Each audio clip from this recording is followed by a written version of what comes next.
Welcome to this week. It is, I had to look at the date, the 11th of November. Happy Armistice Day, world. And this is week 8, session 8 of MUS 654. It's our hangout, and we're talking about musicality and phrasing and expression. And we have with us two people from our class, Andrew and Pete, and our guest, Viv Rolfe. So if maybe you'd each like to say a bit about who you are and where you're from, and then we'll just jump in. So, Viv. Okay, I'm Viv, and I do apologise for the dog, but he does feature in a lot of my recordings, I must add. Look, I mean, I feel a bit of an imposter here because, you know, I don't study music. I blow a saxophone and waggle my fingers, and I've played in bands for 30 years, but I don't really read the music or kind of know what I'm doing at all for much of that, but it works. So I'd be more interested to hear what your perspective on approaches are, because I think I've got a lot to learn. This is a weird thing, isn't it? Don't underestimate what you have to offer, actually, because it's one thing that we've learned throughout this is there's, of course, merit to all different ways of learning, but it doesn't mean that those who read the music do something better or not than the others. So, okay, Pete and Andrew, a quick word of who you are, and then I've got a great story to start with. I'm Andrew. I play guitar and other little things and stuff like that. And I play take an instrumental. What else to say? That's okay. We kind of lost you there. Should I go? Yeah, go on, Pete. Hey, hey! If you haven't seen the others, I'm Pete. I play guitar much like Andrew, and I'm Laura's student. So I go to the University of Chichester currently in my 4th year. I think only 3 fingers came up there, which was awkward, but yeah, that's me. That's good. So my story. Okay, and this was a revelation to me just yesterday. It was yesterday. It's a fresh story, not like a rehearsed one. I always wanted to play a piece by Chopin, and I don't know why I didn't learn it, and I heard one of my friends played it when I was at university doing my undergrad. It's Chopin's Polonaise Brilliant, and it's has an introduction and then a lovely tune and then a sort of fast bits and fantastic. And I thought, okay, I'm going to look at YouTube and find some old recordings and, you know, listen to the way different people are playing the music, how they're being expressive. And my music is the international edition. If you're a score reading musician, it's just going to ask my son, Matthew, in the corner, there's some yellow music. Can you get that for me? Do you see it? No, he doesn't see it. Anyway, it's got a yellow cover. And the international editions always have different colored covers. So anyway, this one's yellow. And so I've got my music out and I'm listening, and the recording that I found was, it's by Fournier and Fonda. And Fonda's playing piano, Fournier is playing the cello, and he's playing, and all of a sudden there's all this stuff that's not in the music. He just made it up. And I thought, okay, because I sort of think ahead about these sessions. And I thought, okay, we're going to talk. I've got all these different, Viv does performing in more popular styles. Andrew does both classical and popular styles. Pete does a lot of folk music. So we've got all these different. I was trained classically, different perspectives for expression, and I thought, okay, here I am, straight up the road. And in classical music, usually you play what's on the page, but here we have somebody very, very famous who he made it up. He made up the whole last 2 minutes of the piece, and I thought, oh my gosh! And it's Chopin. It's like famous, solid. It's like reinventing Shakespeare or something.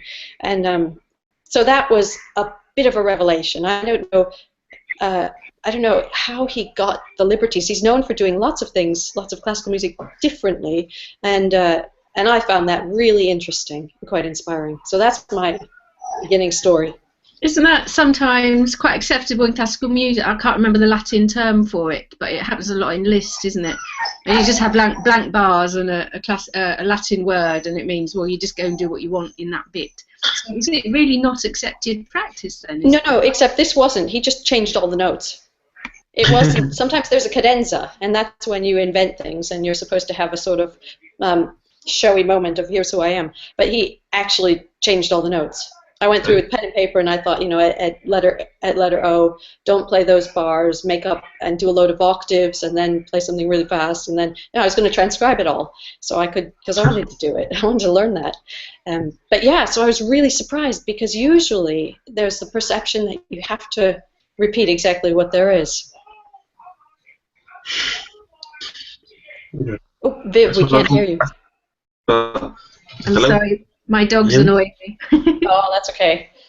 That's okay. So I don't know. Have you ever had that where when you approach a piece of music, when you're going to put your own flavor into it, how do you guys think of it? Do you think of it through the notes? Do you think of it through the sounds, the tonalities? What are the first sort of things that come to mind? Which scales you're using, sort of what you can, where you're playing and stuff like that. What stations are and stuff like that, like scales, where you play on the neck, what key you're in, and stuff like that sort of thing. Then you think of, I think of how it sounds, I guess. Is a guitar very much determined by the shape and your positions? And you think, if you're shaping a whole extravaganza, or like you're going to move up the neck at some point for dramatic effect and then go back down. Well, it depends if you want something to be high up or sort of low down, but you can sort of the guitar's really versatile in where you put the notes, because it can be anywhere on the neck. So octave sort of thing. So you can play the same note from here, the same note here, stuff like that.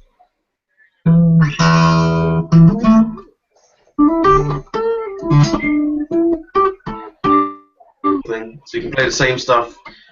All the notes down here are repeated up here. Oh, wow. Up sort of octave wise. That's peak notes as well. So why would you choose a different placement on the neck? It could be easier to play in a certain position, or it could sound better in a higher or a lower place. Sort of thing. What do you mean by sound better? Do you have anything, Pete? You're allowed to chip in and add things, I think what Viv was saying is sort of right, I guess. When I find that although their notes are the same, they don't sound exactly the same, because you might be playing the same note on a different string, and different strings have different gauges. So they would resonate slightly differently, in my mind at least anyway, and I think a lot of people would agree with me on that fact.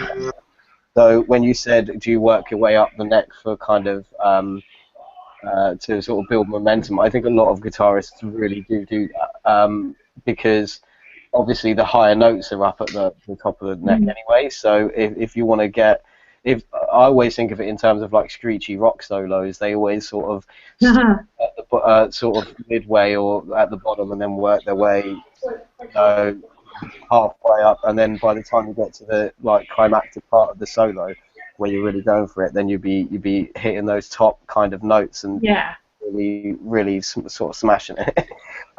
So yeah, the notes are the same, but their sort of tonal characteristics are different, and that allows for a different sort of different expression almost. That's how I would think about it personally. Yeah, the coloristic difference is so, on a very technical level, with an instrument with different strings, when you play on one string, you have the other open strings can resonate, and all the harmonics built on the fundamental of that string, going back to week one. But so if I'm playing on some note on the A string, anything within the harmonic series of the D or G or C on the cello will also be able to resonate. If I play on a different string, then I'm limiting the sort of, or changing, I'm altering the color palette. And also with Pete saying the strings are different gauges, you get a thickness of a string, and it'd be like imagining the difference in a vocal performance. If you have a choir and you get a tenor to sing a really high note, it comes across differently than if you have a female voice singing the same note and it's quite low in the register. In one sense, it's a bit of a there's some sort of tension in what's going on. And there's a funny story about that. It was some of the classical quartets, and I may get this wrong, but anyway, it was I think Mozart was known for tuning his violin to different pitches. So if you played in lots of flats, instead of having the difficulty of reaching, you just like change it, and that's a bit. But yeah, that's a bit cheating. But there are some, like there's a Beethoven quartet that's written and it's in C sharp or F sharp or one of those. It's a really horrible key for string players, and it's out of tune, and you have to work really hard. And so there are some schools of thought that actually writing in those keys was to transmit through the music the sense that actually this is difficult, and there's a bit of, there is that tension inbuilt just the way the sound goes. And so that's interesting. It sounds really sort of in-depth and technical and a bit sort of pernickety, but I think it's those kind of nuances that separate just playing from really expressing yourself, because you will be so sort of I don't know, in tune with your instrument, that you'll be able to pick those different notes to express, like you said, whether it's that tension that you want to express over here, or you want it to be smooth, or you want it to be, it's that kind of thing. It's when you get to that level, you're really expressing something different as opposed to just playing your instrument or picking a note or whatever. It's slightly different in my mind. Oh, it's interesting you say it for the guitars. I think with the saxophone, I mean, there's just not all that choice that you have of playing notes in different places. So I think we lose a lot of colour. But there certainly are keys that are within the resonant frequency of the instrument. So obviously B flat, E flat. If someone said to me playing E sharp, I'd run a mile. Whereas you guitarists would love that, wouldn't you? Yeah. I think you're right. We get to know our instruments and what are the flavours of the notes that really make the most of that, don't we? And I think the challenge is not to get stuck in our ways. And I mean, especially playing blues or something, I play the same phrases all the time. It's how can you keep making things different? It's quite hard sometimes, isn't it? But you have all sorts of coloristic options where you use, I'm sure, you use the breath and the opening in your throat and the mouth shapes to give different stresses. I guess so. Or you can growl and you can do all sorts of cool things, which is great. Growling's great. It was really hard. That's when you sing at the same time, and that's when you get the madness and bad manners types of. And it's great. It's really dirty. So that is the good thing about the saxophone. How did you first do that kind of thing? Because we were talking in another conversation about how sometimes these expression things become intuitive. The more advanced, the more experienced you are in them. It's not written down. It's not something that you can put your finger on exactly what you're doing. So was there for all of you, was there a watershed moment ever where you thought, oh, now I get it, for whatever the technique or the expression or the...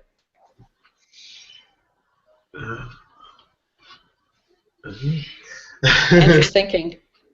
There's been a few of those moments for techniques, like where there's suddenly the pennies dropped kind of thing. But that's a lot more for technical things, not so much. I don't think I'm really at the level yet to be able to have the penny drop for that kind of a thing. I feel like that's something you get if you were a real big dog. But like, I can understand elements of it.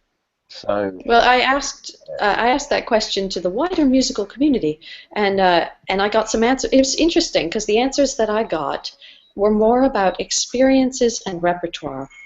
So I had one person said it was studying fantasias for the first time, and they realized that they could, in expressing things, they didn't have to do it was exactly on the page, and they could play with timing, and that then opened the door to dynamics and gestures and tone. And somebody else said singing a song in context, and it was the song Your Daddy's Son. And at the end of the song, the singer realized the audience is crying. When it was sort of the aha that they'd had that much of an impact on somebody else. And then somebody else said that it was about string quartets and playing in an orchestra. And somebody else said it was music from Phantom of the Opera in a performance. Actually, lots of it about emotional impact with the audience. And so I wonder if it's not just, if it has to do, if we take cues and clues from the people around us, that we're getting it right, or more right, or improving. I think music's utterly like that, isn't it? I think it's utterly, well, I guess when you're playing in a band without the dots, it's utterly about what the audience are responding to. But I think the areas where I've just done things that have surprised me, it's totally the influence of the people around me. And I would say playing in a small jazz band, shut up, dog. It's like a dinner table conversation, you know, you sparking off each other, you're listening. And you suddenly think, oh my God, I've done something different there. So I think the people and the environment are massively important to me. I guess if I had the dots that were really technical and extravagant and lovely, then that would also drive me, but I can't read them that well, so it doesn't. What do you two think? Andrew. Oh, I was gonna say, working in a band, live moments is best when there's, well, that sort of unison, everyone's coming together with it all. Especially if there's a harmony part between two guitars, is just great linking in with that and linking in with everything else. It just feels great and amazing to do, sort of thing. How is it for you, Andrew? Because you straddle, you play some things classical and you play some things that are pop or, you know, not classical. Yeah, different. Well, you know, different styles. So how is that? How do you treat expression differently in the two styles, or do you, or is it the same? Sort of the same in the way that you give